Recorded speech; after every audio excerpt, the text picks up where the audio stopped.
ಎಲ್ಲರಿಗೂ ನಮಸ್ಕಾರಗಳು. ಆತ್ಮೀಯರೇ, ನಾನು ಪ್ರೊಫೆಸರ್ ಪಿ ಎಂ ಚೋಗ್ಲಾ.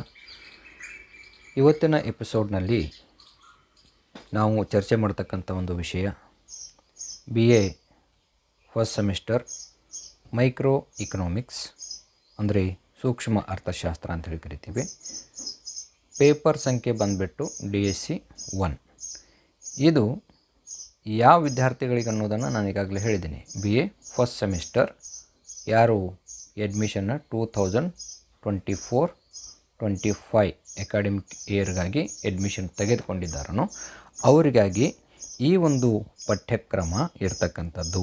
ಯಾವ ಒಂದು ಗೈಡ್ಲೈನ್ಸ್ ಅಥವಾ ಒಂದು ನೀತಿಯ ಪ್ರಕಾರ ಅಂತಂತಂದರೆ, ಪಠ್ಯಕ್ರಮ ನೀತಿ SEP ಸ್ಟೇಟ್ ಎಜುಕೇಷನ್ ಪಾಲಿಸಿ ಅಂತೇಳಿ ಕರಿತೀವಿ. ಇದರ ಪ್ರಕಾರ ಇರತಕ್ಕಂತಹ ಒಂದು ಪಠ್ಯಕ್ರಮ ಇದಾಗಿರ್ತಕ್ಕಂಥದ್ದು.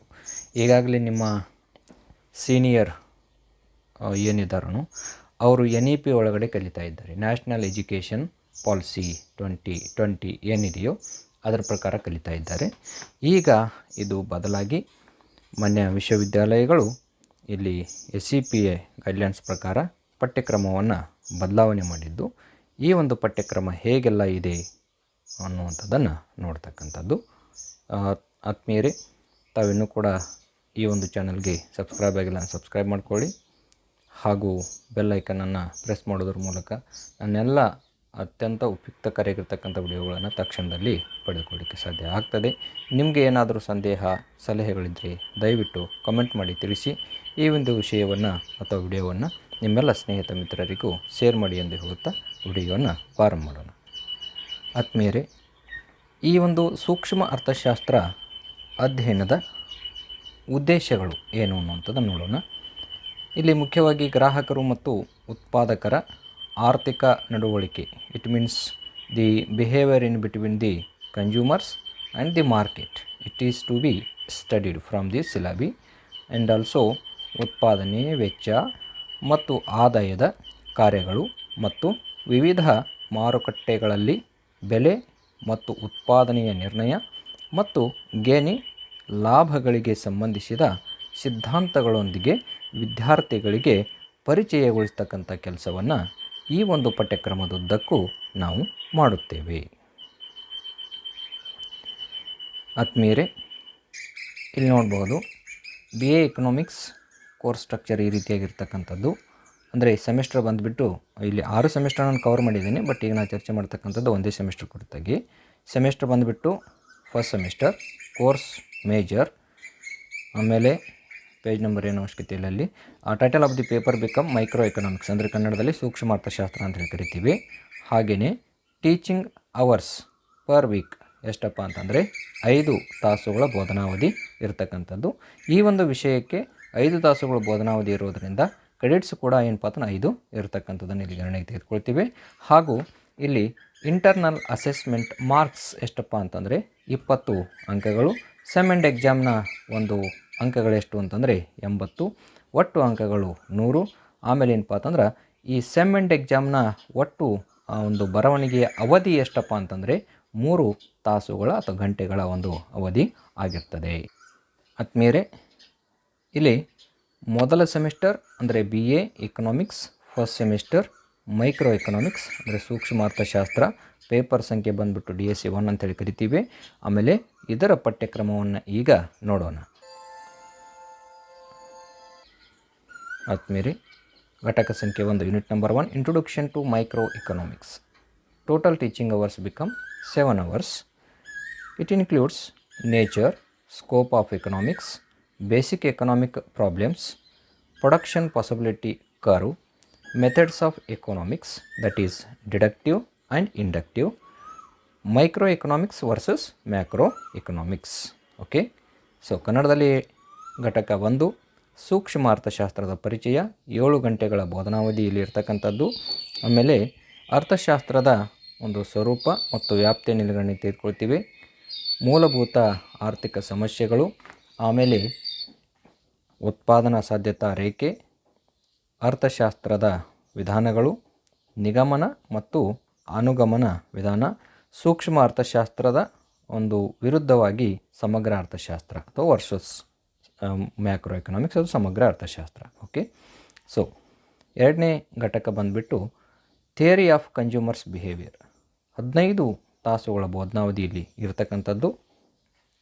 ಇಲ್ಲಿ ಮುಖ್ಯವಾಗಿ demand, meaning, determinants, law of demand and its exceptions, elasticity of demand, demand forecasting, supply and its meaning, determinants and law of supply, elasticity of supply, movement along a demand and supply curve,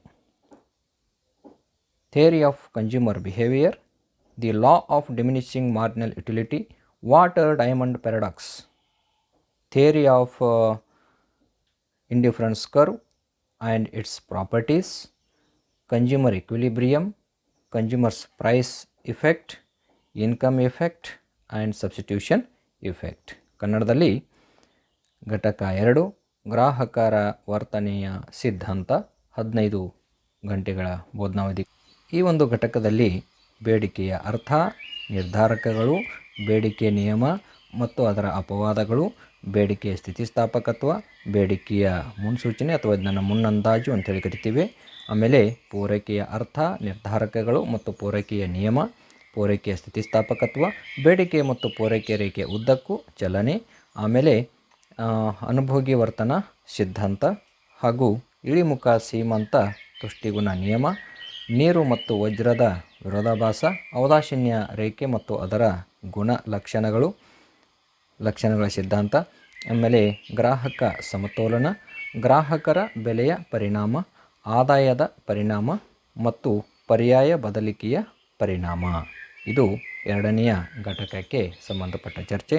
ಇನ್ನು ಘಟಕ ಸಂಖ್ಯೆ 3 ಅವಲೋಕನ ಮಾಡಲಾಗಿ ಇಲ್ಲಿ unit 3 production theory and cost. This is the title of the unit and total teaching hours become 15 hours. And here production function, short run and long run, law of variable proportions, returns to scale, characteristics of isocont and iso cost line, cost functions and different concepts of cost, short run and long run cost analysis, least cost combination of factors, break even analysis. ಇನ್ನು ಕನ್ನಡದಲ್ಲಿ ಘಟಕ ಸಂಖ್ಯೆ 3 ಉತ್ಪಾದನಾ ಸಿದ್ಧಾಂತ ಮತ್ತು ವೆಚ್ಚಗಳು. ಒಟ್ಟು ಬೋಧನಾವಧಿಗಳು ಉತ್ಪಾದನಾ ಕಾರ್ಯ, ಅಲ್ಪಾವಧಿ ಮತ್ತು ದೀರ್ಘಾವಧಿ, ಬದಲಾಗುವ ಅನುಪಾತಗಳ ನಿಯಮ, ಪ್ರಮಾಣಕ್ಕೆ ಪ್ರತಿಫಲನ ನಿಯಮ ಅಥವಾ ಪ್ರತಿಫಲನ ಪ್ರಮಾಣಾನುಗುಣ ನಿಯಮ, ಆಮೇಲೆ ಸಮ ಉತ್ಪನ್ನ ಮತ್ತು ಸಮ ವೆಚ್ಚ ರೇಖೆಗಳು, ಗುಣಲಕ್ಷಣಗಳು, ವೆಚ್ಚದ ಕಾರ್ಯ, ಆಮೇಲೆ ವೆಚ್ಚದ ವಿಭಿನ್ನ ಪರಿಕಲ್ಪನೆಗಳು, ಅಲ್ಪಾವಧಿ ಮತ್ತು ದೀರ್ಘಾವಧಿಯ ವೆಚ್ಚ ವಿಶ್ಲೇಷಣೆ, ಕನಿಷ್ಠ ವೆಚ್ಚದ ಸಂಯೋಜನೆ, ಲಾಭ ನಷ್ಟ ರಾಹಿತ್ಯ ವಿಶ್ಲೇಷಣೆ. And here unit number 4 market structure and pricing. Total teaching hours become 15 hours. Concepts of total, average and marginal revenue, perfect competition, equilibrium of the firm and industry, monopoly equilibrium of the firm, price discrimination, monopolistic competition, short run and long run equilibrium of the firm and group equilibrium, oligopoly features, types of oligopoly. Okay, ಕನ್ನಡದಲ್ಲಿ ಘಟಕ ಸಂಖ್ಯೆ 4 ಮಾರುಕಟ್ಟೆ ರಚನೆ ಮತ್ತು ಬೆಲೆ ನಿರ್ಧಾರ, 15 ಗಂಟೆಗಳ ಒಟ್ಟು ಬೋಧನಾವಧಿ, ಆಮೇಲೆ ಒಟ್ಟು ಸರಾಸರಿ ಕನಿಷ್ಠ ಆದಾಯ ಪರಿಕಲ್ಪನೆಗಳು ಮತ್ತು ಪರಿಪೂರ್ಣ ಪೈಪೋಟಿ, ಉದ್ಯಮ ಮತ್ತು ಕೈಗಾರಿಕೆಯ ಸಮತೋಲನ ಆಗ್ತಕ್ಕಂಥ ಒಂದು ಸ್ಥಿತಿಯನ್ನು ಇಲ್ಲಿ ಚರ್ಚೆ ಮಾಡ್ತೀವಿ. ಆಮೇಲೆ ಏಕಸ್ವಾಮ್ಯ, ಉದ್ಯಮದ ಸಮತೋಲನ, ಬೆಲೆ ತಾರತಮ್ಯ, ಸ್ವಾಮ್ಯಯುತ ಮಾರುಕಟ್ಟೆ ಅಥವಾ ಸ್ಪರ್ಧೆ ಅಂತ ಹೇಳಿ ಕರಿತೀವಿ. ಆಮೇಲೆ ಅಲ್ಪಾವಧಿ ಮತ್ತು ದೀರ್ಘಾವಧಿಯಲ್ಲಿ ಉದ್ಯಮ ಮತ್ತು ಕೈಗಾರಿಕೆಯ ಸಮತೋಲನ, ಕೆಲ ಜನಸ್ವಾಮ್ಯ ಲಕ್ಷಣಗಳು ಮತ್ತು ವಿಧಗಳು. ಇನ್ನು ಘಟಕ ಸಂಖ್ಯೆ 5 ಫ್ಯಾಕ್ಟರ್ ಪ್ರೈಸಿಂಗ್ ಆ್ಯಂಡ್ ಡಿಸ್ಟ್ರಿಬ್ಯೂಷನ್. 8 ತಾಸುಗಳ ಬೋಧನಾವಧಿ ಇರತಕ್ಕಂಥದ್ದು. Marginal productivity theory of distribution, Ricardian modern theories of rent, quasi rents, wage determinants, theories of profit, dynamic theory, risk and uncertainty theory and Schumpeterian theory of profits and Marxian theory of distribution. Okay, ಕನ್ನಡದಲ್ಲಿ ಘಟಕ ಸಂಖ್ಯೆ 5 ಉತ್ಪಾದನಾಂಗಗಳ ಬೆಲೆ ನಿರ್ಧಾರ ಮತ್ತು ಹಂಚಿಕೆ 8 ಗಂಟೆಗಳ ಬೋಧನಾವಧಿಗಾಗಿ ಸೀಮಾಂತ ಉತ್ಪಾದಕತೆ ಹಂಚಿಕೆ ಸಿದ್ಧಾಂತ, ರಿಕಾರ್ಡೋ ಮತ್ತು ಆಧುನಿಕ ಗೇಣಿ ಸಿದ್ಧಾಂತಗಳು, ಅರೆಗೇಣಿ ಕೂಲಿ ನಿರ್ಧಾರಕಗಳು, ಆಮೇಲೆ ಲಾಭ ಸಿದ್ಧಾಂತಗಳು, ಚಲನಾತ್ಮಕ ಗಂಡಾಂತರ ಅನಿಶ್ಚಿತತೆಯ ಮತ್ತು ಸಿಂಪೀಟರ್ ಆಗಬೇಕಿದ್ದು ಸಿಂಪೀಟರ್ ಅವರ ಲಾಭದ ಸಿದ್ಧಾಂತ, ಮಾರ್ಕ್ಸ್ ಅವರ ವಿತರಣೆಯ ಸಿದ್ಧಾಂತ. ಇಷ್ಟೇನಪ್ಪ ಅಂತಂತಂದರೆ ನಮಗೆ ಈ ಸೆಮಿಸ್ಟರ್ನಲ್ಲಿ ಅಧ್ಯಯನಕ್ಕಾಗಿ ಇರತಕ್ಕಂಥ ಒಂದು ಪಠ್ಯಕ್ರಮ ಆಗಿರತಕ್ಕಂಥದ್ದು. ಭಾಳಷ್ಟು ಜನ ವಿದ್ಯಾರ್ಥಿಗಳು ಸರ್ ನಮಗೆ ತಿಳಿಸ್ಕೊಡಿ ಈ ಒಂದು ಪಠ್ಯಕ್ರಮ ಏನಿದೆ ಅಂತ ಹೇಳಿದಿರಿ. ಸ್ವಲ್ಪ PhD ವರ್ಕ್ನಲ್ಲಿ ಬಿಜಿ ಇರೋದರಿಂದ ವಿಳಂಬ ಆಯಿತು, ಅದಕ್ಕೆ ವಿಷಾದಿಸಿ. ಆಮೇಲೆ ಆತ್ಮೀಯರೇ, ಇದಕ್ಕೆ ನಿಮಗೇನಾದರೂ ಅಧ್ಯಯನ ಸಾಮಗ್ರಿಗಳು ನೋಡ್ಕೊಳ್ಬೇಕಾಗಿತ್ತು ಅಂತಂತಂದರೆ reference books are there here. See, this is the list of reference books you can see here. Mankiw, GN, Principles of Microeconomics, Ahuja HL, 2017 edition, Modern Microeconomics title, and Dwivedi, DN, 2016 edition Microeconomics, and Jingan, ML, 2017 edition Microeconomic. Some more books are there. Kausanians, A, 2003 Modern Microeconomics, and Set ML 1985 Microeconomics, and Warren Hall or 2010 edition Microeconomic Analysis. Okay, so ಇವಿಷ್ಟು ನಿಮಗೆ ಆಂಗ್ಲ ಭಾಷೆಯಲ್ಲಿ ಇರತಕ್ಕಂಥ ಅಧ್ಯಯನ ಸಾಮಗ್ರಿಗಳಾದರೆ, ಕನ್ನಡ ಭಾಷೆಯಲ್ಲಿ ನೀವು HRK sir ಅವರ ಒಂದು ಆರ್ಥಿಕ ಸಿದ್ಧಾಂತ ಈ ಒಂದು ಕೃತಿಯನ್ನು ನೋಡ್ಕೊಳ್ಬಹುದು. ಓಕೆ, ಇದ್ರ ಜೊತೆಗೆ ಏನಪ್ಪ ಅಂತಂತಂದರೆ ನಿಮಗೇನಾದರೂ ಈ ಒಂದು ವಿಷಯಕ್ಕೆ ಸಂಬಂಧಪಟ್ಟಿರ್ತಕ್ಕಂಥ ಸಂಪೂರ್ಣವಾಗಿರ್ತಕ್ಕಂಥ ಒಂದು ಏನಪ್ಪ ಅಂತಂತಂದರೆ ಅಧ್ಯಯನ ಸಾಮಗ್ರಿ ಬೇಕಾಗಿತ್ತು ಅಂತಂತಂದರೆ, ಈಗ ಪ್ರಸ್ತುತ ಕನ್ನಡ ಭಾಷೆಯಲ್ಲಿ ಅಥವಾ ಕನ್ನಡ ಒಂದು ಭಾಷೆಯಲ್ಲಿ ಇರತಕ್ಕಂಥ ಒಂದು ಅಧ್ಯಯನ ಸಾಮಗ್ರಿಯನ್ನು ತಯಾರು ಮಾಡಿದ್ದೇನೆ. ಅದು ನೋಟ್ಸ್ ರೂಪದಲ್ಲಿದೆ, ಪ್ರಿಂಟೆಡ್ ಟೈಪ್ಡ್ ಇದೆ ಮತ್ತು ಪ್ರಿಂಟೆಡ್ ರೂಪದಲ್ಲಿ ಮಾತ್ರ ಇದೆ. ಭಾಳಷ್ಟು ಜನ ವಿದ್ಯಾರ್ಥಿಗಳು ಸರ್ ನಮಗೆ PDF ಕಳಿಸ್ಕೊಡಿ ಅಂತೇಳಿ ಕೇಳ್ಕೊಳ್ತಾ ಇದ್ದಾರೆ. ದಯವಿಟ್ಟು PDF ಅನ್ನು ಕೇಳಲಿಕ್ಕೆ ಹೋಗಬೇಡಿ, ಯಾಕಂತಂದರೆ ಕಾಪಿರೈಟ್ ಇಶ್ಯೂ ಆಗುತ್ತೆ. ಅದಕ್ಕಾಗಿ ನೀವು PDF ಅನ್ನು ಯಾವುದು ಶೇರ್ ಮಾಡಲಿಕ್ಕೆ ಹೋಗೋದಿಲ್ಲ. ಅದಕ್ಕಾಗಿ ಏನಪ್ಪ ಅಂತಂತಂದರೆ ನಿಮಗೆ ಬೇಕು ಅಂತಂದರೆ ಪ್ರಿಂಟೆಡ್ ಕಾಪಿಯನ್ನು ತೆಗೆದುಕೊಂಡು ಚೆನ್ನಾಗಿ ಓದ್ಕೊಳ್ಳಿ, ನಿಮ್ಮ ಕಣ್ಣಿನ ಗುಣಮಟ್ಟವನ್ನು ಕಾಯ್ದುಕೊಳ್ಳಿ ಅಂತ ಈ ಸಂದರ್ಭದಲ್ಲಿ ಹೇಳಕ್ಕೆ ಇಷ್ಟಪಡ್ತಾ ಇದ್ದೀನಿ. ಅದರ ಜೊತೆಗೆ ಏನಪ್ಪ ಅಂತಂತಂದರೆ ನಿಮಗೇನಾದರೂ ಈ ಒಂದು ಕನ್ನಡ ಮಾಧ್ಯಮದ ವಿದ್ಯಾರ್ಥಿಗಳಿಗೆ ಕನ್ನಡ ಮಾಧ್ಯಮದಲ್ಲಿ ಸಾಕಷ್ಟು ಪರಿಪೂರ್ಣವಾಗಿರ್ತಕ್ಕಂಥ ಅಧ್ಯಯನ ಸಾಮಗ್ರಿ ಸಿಕ್ಕಿಲ್ಲ ಅಂತಂತಂದರೆ ನೀವು ನನ್ನನ್ನು ಸಂಪರ್ಕಿಸಬಹುದು.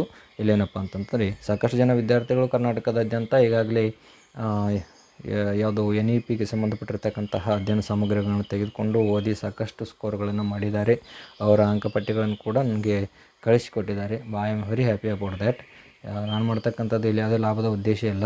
ಇಲ್ಲಿ ಏನಾಗ್ತಾಯಿದೆ ಅಂತಂದರೆ ಕನ್ನಡ ಗ್ರಾಮೀಣ ಮತ್ತು ಕನ್ನಡ ಭಾಷಾ ಒಂದು ಭಾಗದಿಂದ ಬಂದಿರತಕ್ಕಂಥ ವಿದ್ಯಾರ್ಥಿಗಳಿಗೆ ಇಲ್ಲಿ ಏನಾಗ್ತದೆ ಅಂತಂದರೆ ಅರ್ಥಶಾಸ್ತ್ರ ಓದಬೇಕು ಅಂತಂದರೆ ಸ್ವಲ್ಪ ಕಷ್ಟ ಆಗ್ತಾಯಿದೆ. ಅದಕ್ಕಾಗಿ ಅವರಿಗೆ ಅನುಕೂಲ ಆಗಲಿ ಅಂಥೇಳಿ ಇಲ್ಲಿ ಮಾಡ್ತಕ್ಕಂಥದ್ದು. ಹಾಗಾಗಿ ಏನಪ್ಪ ಅಂತಂದರೆ ನಿಮಗೇನಾದರೂ ಅಧ್ಯಯನ ಸಾಮಗ್ರಿ ಬೇಕು ಅಂತಂತಂದರೆ 9964791356ಗೆ ನಿಮ್ಮ ಒಂದು ಸಂಪೂರ್ಣವಾಗಿರ್ತಕ್ಕಂತಹ ಒಂದು ಅಂಚೆ ವಿಳಾಸವನ್ನು ಕಳಿಸುವ ಮೂಲಕ ಇಲ್ಲೇನಪ್ಪ ಅಂತಂತಂದರೆ ನೀವು ಇದರ ಒಂದು ಮಿನಿಮಮ್ ಪ್ರೈಸ್ ಇರುತ್ತೆ. ಜಸ್ಟ್ ಪ್ರಿಂಟ್ ಇಲ್ಲ, ಅದು ಜೆರಾಕ್ಸ್ ರೇಟ್ ಮಾತ್ರ ನಿಮ್ಮ ಕಡೆಯಿಂದ ತೆಗೆದುಕೊಳ್ತಕ್ಕಂಥದ್ದು. ಪ್ರಿಂಟೇ ಇರುತ್ತೆ, ಜೆರಾಕ್ಸ್ ಮಾತ್ರ ತೆಗೆದುಕೊಳ್ತಕ್ಕಂಥದ್ದು, ರೇಟ್ ತೆಗೆದುಕೊಳ್ತಕ್ಕಂಥದ್ದು. ಪೋಸ್ಟೇಜ್ ಕಟ್ಟಿಬಿಟ್ಟು ನೀವು ಪಡ್ಕೊಳ್ಬೋದು. Okay, so ಇದಿಷ್ಟಿದೆ. ಇದರ ಜೊತೆಗೆ ನಿಮಗೆ ಈ ವಿಷಯಕ್ಕೆ ಸಂಬಂಧಪಟ್ಟಿರ್ತಕ್ಕಂತಹ ಮೋಸ್ಟ್ ಇಂಪಾರ್ಟೆಂಟ್ ಕ್ವಶನ್ಸ್ ಬೇಕು ಅಂತಂದರೆ ಕಮೆಂಟ್ ಮಾಡಿ. ಮತ್ತೇನಾದರೂ ವಿಷಯಗಳಿಗೆ ಸಂಬಂಧಪಟ್ಟಿರ್ತಕ್ಕಂಥ ಕ್ಲಾರಿಫಿಕೇಷನ್ ಬೇಕು ಅಂತಂದ್ರೂ ಕೂಡ ಕಮೆಂಟ್ ಮಾಡಿ ತಿಳಿಸಿ. ಅದರ ಬಗ್ಗೆ ಫೋಕಸ್ ಮಾಡಲಿಕ್ಕೆ ಮುಂದಿನ ವಿಡಿಯೋಗಳಲ್ಲಿ ನನಗೆ ಸಹಾಯ ಆಗುತ್ತೆ ಅಂತ ಹೇಳುತ್ತಾ ಈ ಸಂದರ್ಭದಲ್ಲಿ ವಿಡಿಯೋವನ್ನು ವೀಕ್ಷಣೆ ಮಾಡಿರ್ತಕ್ಕಂಥ ನಿಮ್ಮೆಲ್ಲರಿಗೂ ಕೂಡ ಧನ್ಯವಾದಗಳು. Thank you.